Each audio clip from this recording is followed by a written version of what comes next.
What's up, everybody? Welcome to Transition Tuesdays. For this Tuesday, October 8th, 2024, I am your host, Russ Williams. I'm so glad you could be here, ladies and gentlemen. Army, I'm so happy you could be here today.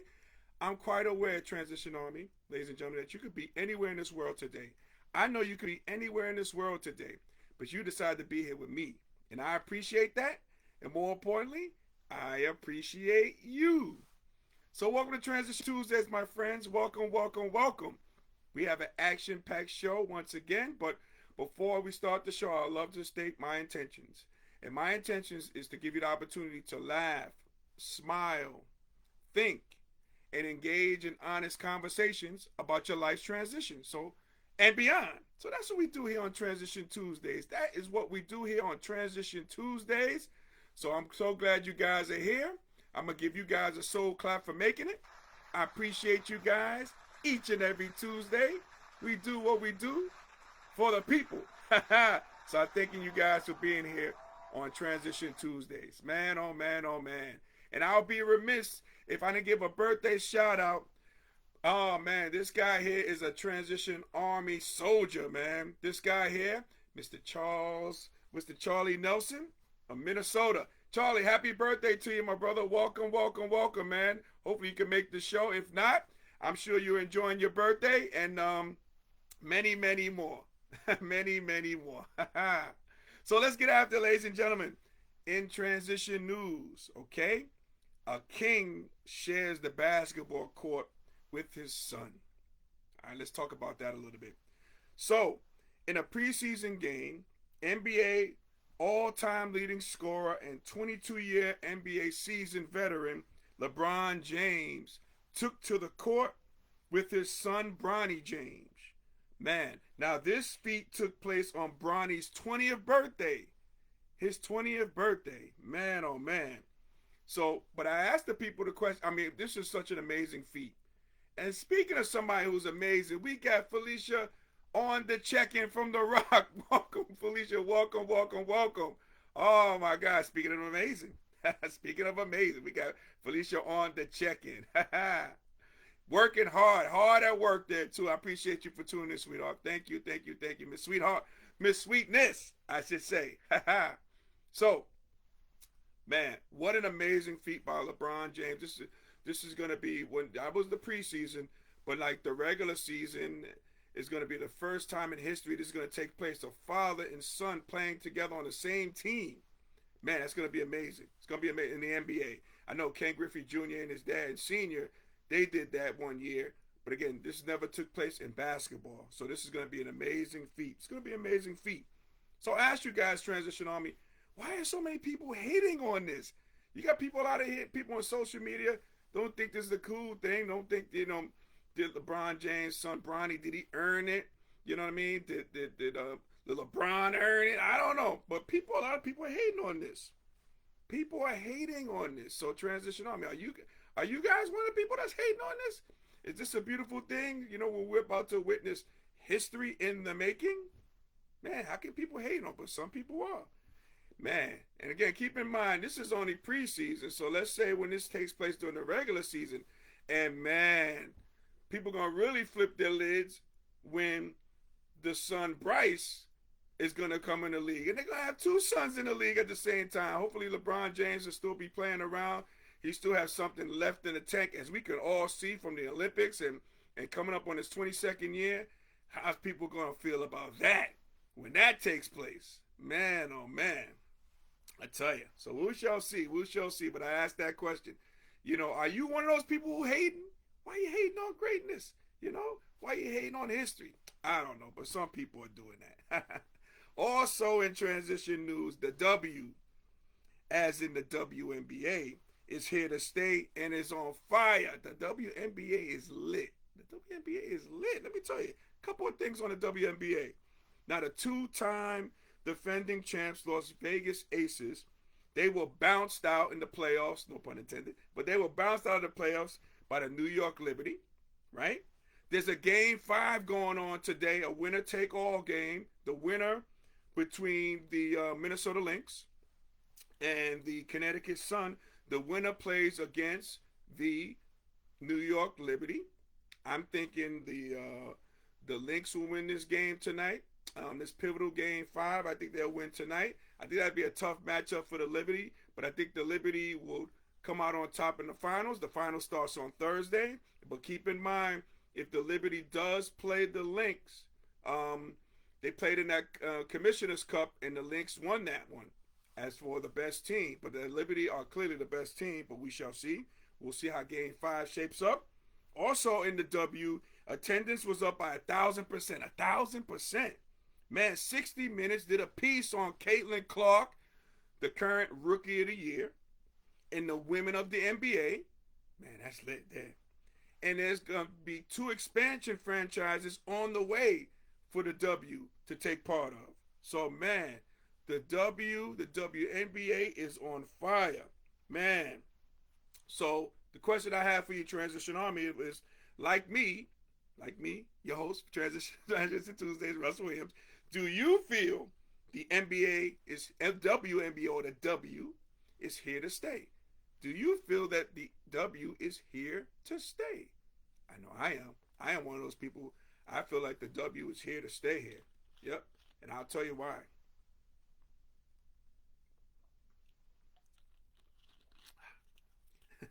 I'll tell you why. Because, again, man, attendance is up. Pop viewership is up. I didn't even tell you that Caitlin Clark is playing in this LGBTA, the golf tournament that's coming up, the celebrity golf tournament. She's playing in that. That's going to get more eyes on the W. Man, and also, now wait, because I learned this in 60 Minutes when I was watching 60 Minutes. Wait until the players get 51% of the revenue share like they do in the NBA. Wait until that happens to the WNBA. Again, they don't have a big-time marketing share like the NBA does, but the players have 51% of that TV revenue share. Now, if the women can get close to that, more eyes, more viewership, they've earned it. They've earned the right to be here for staying power. And they're not going anywhere. They are not going anywhere. I don't see it. They are killing it now. They are absolutely killing it. And it's really fun to watch. It's really fun to watch the WNBA. It really is. These ladies are very skilled in what they do. They don't have the athleticism. They don't jump out the gym. But again, the fundamentals, making the correct pass, nice V cuts, all type of stuff. Coming off hard off screens, off the shoulder. All the things that we teach young people, who don't have a lot of athleticism, but they know the game. And it shows, especially with the shooting as well. So, NBA, WNBA, the W is here to stay. Man, a good brand of basketball on the field, on the court, I should say. Now, talking about the field and also more transition news. This just came down the pike today on this Transition Tuesdays. Like I always tell you guys, something always goes down on Transition Tuesdays. This is just something about that Tuesday. I don't know. But hey, the New York Jets transition from head coach Robert Saleh. Man, he was fired on this Transition Tuesdays. Now, a couple of things I want to talk about now. Again, because this just came down the pipe. Now, did this have to do with anything with Robert Saleh? You remember when Aaron Rodgers scored that touchdown and the coach wanted to celebrate and hug him, and Aaron Rodgers was like, no, don't touch me, don't touch me. And the coach kind of blew that off, and the media blew that off too, and they both blew that off during the media afterwards. Could have been something to that, or could have been something could have happened on the plane ride back from London on their loss to the Minnesota Vikings. Could something have went down there? Could the coach maybe, I don't know, do something to the owner, Woody Johnson?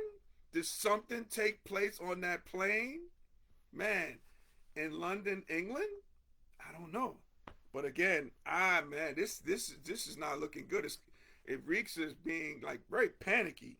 I think it's very panicky.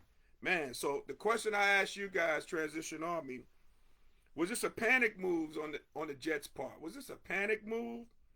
And did Aaron Rodgers sign off on this? No one can tell me that Aaron Rodgers woke up like the rest of the world and be like, wow, this is really a shock. I had no idea this was coming down the pike. Nah, you can't tell me that. Aaron Rodgers had definitely had to have his hands in the play. They probably definitely had to consult with him because, again, I think they're rocking with the player than they are the coach, you know. And speaking of the coach, the defensive coordinator Jeff Urbach, he has been moved to the interim head coach now, so the defensive coordinator. Now again, the defense is great for the Jets. Now the offense is of question. So I guess they fired it. Well, they fired Robert Saleh. And I guess what is this guy going to run the offense and the defense? I don't know. We shall see. But it's just really strange. It kind of reeks of desperate or panicking, I think personally, because I don't think we've never seen it be successful. I think Bob Levy was the last coach for the Bills to take it to the interim level. But usually these teams don't make the playoffs. And again, it's 5 games, enough sample size for this guy Robert Saleh to be fired. Now, if you were thinking about firing the guy, you should have probably fired the guy. Man, you should have fired him last year. But I mean, at the end of the year, last year, you know. And my guy Malik Means Business, the EP. If you out there, my man, I know you're a season ticket holder. What is your thoughts on that? Are the Jets on panic mode here? Man, I like to hear that, especially for somebody who's invested like my guy EP Malik Means. So reach out to me, Malik, if you're watching, my brother. Reach out. Now, I got some bonus transition news. Okay, bonus transition news I have. So, Howard Stern interviews Madam Vice President Kamala Harris on Transition Tuesdays. Again, I told you stuff goes on Transition Tuesdays on the Howard Stern Show. So, as you guys know, or maybe you should, maybe you don't know, Howard Stern is the best conversationalist man to ever do it. I consider myself a conversationalist. I'm not a journalist, but I consider myself a conversationalist. And Howard Stern is the best to ever do it. So we had Kamala Harris on the show today. And I just want to go over a couple of things, little fun fact about myself and Howard Stern. We got one thing in common here. So on September 11th, 2001, which was when 9/11 occurred, when I truly believe this in my heart because of the number 11, my then daughter Taya, man, would be born on this day. Okay, will be born on the day September 11th, 2021. Okay, actually she wasn't, but she was born 10 days later. Okay, but I digress. But I have to share this with you guys. Now, what show was I, your host of Transition Tuesdays, what show was I listening to the day of 9/11 when everything went down? It was the Howard Stern Show on extraterrestrial radio. This is how I found out what was going on in 9/11. And again, these words always live with me, man, like for infamy for me. When Howard Stern came on the air and says, man, when the second tower hit, the World Trade, and then the towers went down, he said, we are under attack. We are under attack. And man, was he correct. Man, was he correct in that process as well. So let me recap today's interview of Madam Vice President Kamala Harris on the Howard Stern Show. So, couple of things. It focused on getting to know the candidate. So we really got a chance to get to know the candidate of the President of the United States, Ms. Kamala Harris. It focused on her plans. Okay, it focused on her plans for for if she wins the election. Okay, they didn't talk about they didn't talk about concepts of a plan. Okay, I'm not making any digs, it's stated facts, but she focused on plans, and she had these plans, and she gave examples. Okay, she also focused on what's at stake for this election, and that's the freedoms that we have in this country, and how much they are in jeopardy. So this election is the most important election in our lifetimes, ladies and gentlemen, Transition Army. Okay, it's the most important election of our lifetimes. So I like to say this. Okay. I invite each and every one of you to go check out that interview. So it's very important. It's very important. Go check out that interview, and make sure, guys, you vote on November 5th. Make sure you vote on November 5th. You know what I mean? Get the facts, do your homework, do your due diligence, but make sure you vote on November 5th. And if you got to vote early, I know early voting in New York City starts on October 26th. I'm going to be the first person online because I'm going to vote early. Okay? But again, make sure on November 5th you go vote. You got to vote. It's our duty. It's our civic duty to vote. Okay? I can't sway and know what I insulted by intelligence to tell you who to vote for. But again, just make sure you vote. Make sure you vote. And make sure you see that. Make sure you see that interview too. Howard Stern show. Okay, make sure you see that. Okay, make sure you see that. So, ladies and gentlemen, Transition Army, if we were able to make you laugh, smile, and think during this broadcast, my good friends, you have accomplished something major today. So celebrate your victory. Celebrate your victory. Big or small, celebrate your victory. Okay, you celebrate the victory you making it here today, and I appreciate that. So again, I gave you guys hand claps. Right? So now what I'm going to do is get us out of here, right? So I know you guys, it's a lot of stuff to do today. A lot of stuff to do, a lot of stuff to be seen, heard, and everything. So yeah, again, celebrate your victory. Make sure you do that, guys. Make sure you do that.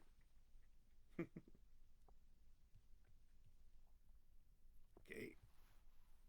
Anybody else on the check-in? See if we got anybody else in the check-in too before we head on out. Hey. Hey, all right, nobody else on the check-in besides my lovely bride-to-be. All right, but that's okay, we're good. So, ladies and gentlemen, Transition Army, hey, I want to thank you guys for the bottom of my heart for you watching Transition Tuesdays each and every Tuesday, okay? You can watch this show and our past shows on our YouTube channel, Transition Tuesdays. So please make sure you like and subscribe before you leave the channel. I would greatly appreciate that. If you haven't been following me, you can follow me on Instagram at Russ Will Transitions. That's Russ Will Transitions with an S. You follow me, I'll definitely follow you back. There, you got my word on that one, okay? I'm no politician, but you got my word on that, all right? And also, you can also check me out and follow me on TikTok, okay? And you can find me there at Russ Williams 11. That's Russ Williams, the number 11, okay? Make sure you do that, all right, as well.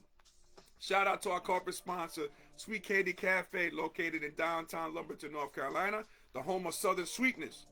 So before the show ends, okay, we're almost done, but before the show ends, I want you to head to sweetcandycafe.com to order your confectionery goodies. Your taste buds will thank you. Miss Sweetness will thank you. We are planning this wedding. We need your business, all right? I'm just going to put it out there like that. That's what we do, and we do. And again, your taste buds will thank you. So head to sweetcandycafe.com right now, okay? So ladies and gentlemen, Transition Army, as we say in parting, happy transitioning, and we'll speak to you soon. Take care, everybody. God bless. Hey.